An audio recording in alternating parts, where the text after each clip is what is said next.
Greetings, everybody. Rajee Narinesingh here. So recently, I did a video addressing what the Trump administration is doing, the feds, by taking down African American exhibits around the country, including exhibits about slavery. My mom told me they just took some down in Philadelphia. And so in the video, I was comparing the Holocaust and trying to say that just how it is important to teach people about the Holocaust so that will never happen again. It's just as important to teach people about slavery so that will never happen again. That was the whole point of the video, and that's what I was trying to convey.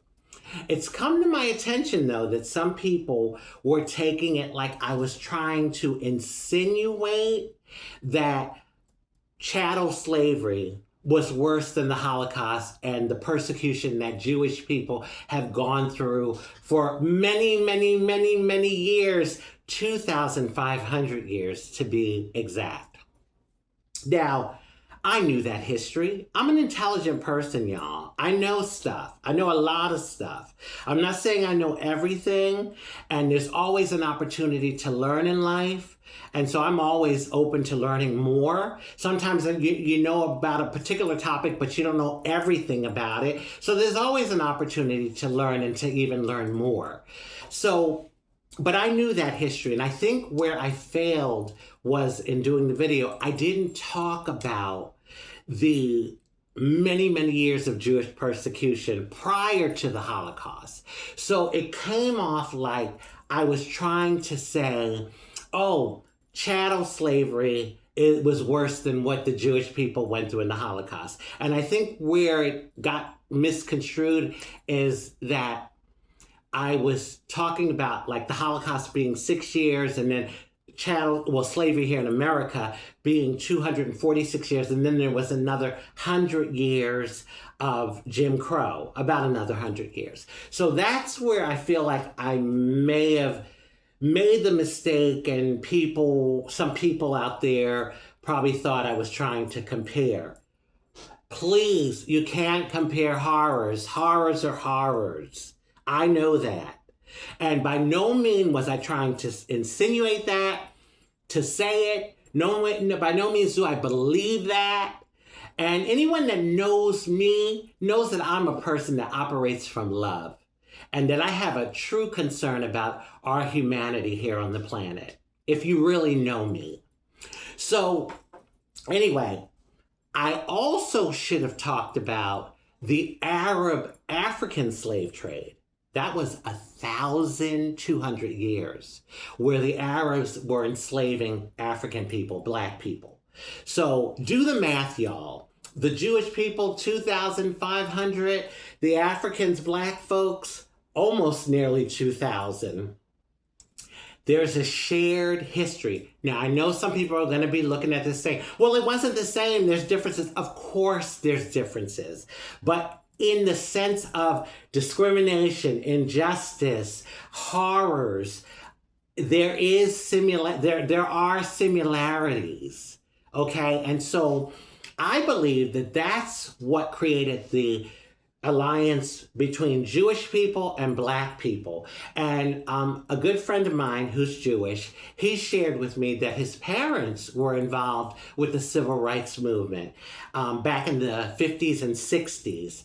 And I had heard that Jewish people were very engaged at that time with the civil rights movement and African American rights. Back then, I heard that they were very engaged. And so I'm not going to tell you my age. I was born a little after. But anyway, so there's definitely that shared history. And there are many similarities.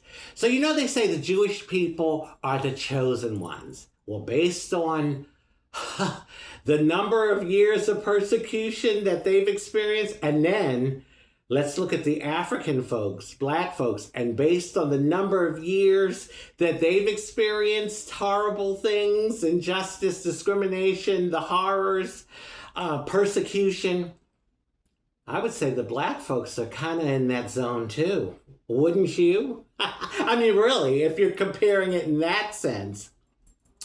But really, when you look at the history of the world, why?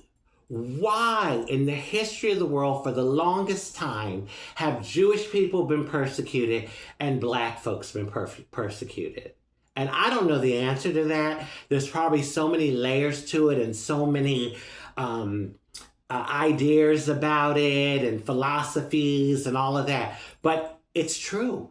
It is true when you look at the history of the world. Now, I know there's probably going to be some people that are saying, well, what about the Native Americans? What about the LGBTQ people? You're transgender, Rajee. What about this group? What about that group? Listen, I know that there have been many groups around the world that have been persecuted just because of who they are. And hear me loud and clear. It was all horrific. It was all horrific. No group should be persecuted for just being who they are. That's wrong. And you can't compare the horrors. I know that. I know that. I knew that. I know that. And so, again, like the video, I could have explain things better in the video, but I just wanted to make myself clear. By no means was I trying to say what black people went through was worse than what Jewish people went through. There's definitely that shared history. So this video is about that, the Jews and the blacks. And so that's why I'm specifically focusing on the two groups. Anyway, I think I might want to stop now. Oh boy, because this could get really deep, right? The topic is, there's just so many layers to this topic, and I could probably do 30 videos on this. But yeah, that is a good question. Like, why? Why the two groups have been treated so horrible in the history of time? On that note, I guess I'll wish everyone love, happiness, peace, good health, prosperity, and many wonderful blessings. Oh, and should I say shalom? Yeah, shalom. It means, well, a lot of people think it means peace. And I guess it in some way it does, but it really talks about wishing someone prosperity, good health, overall well-being, and there's a few other meanings to it. So, shalom, everyone.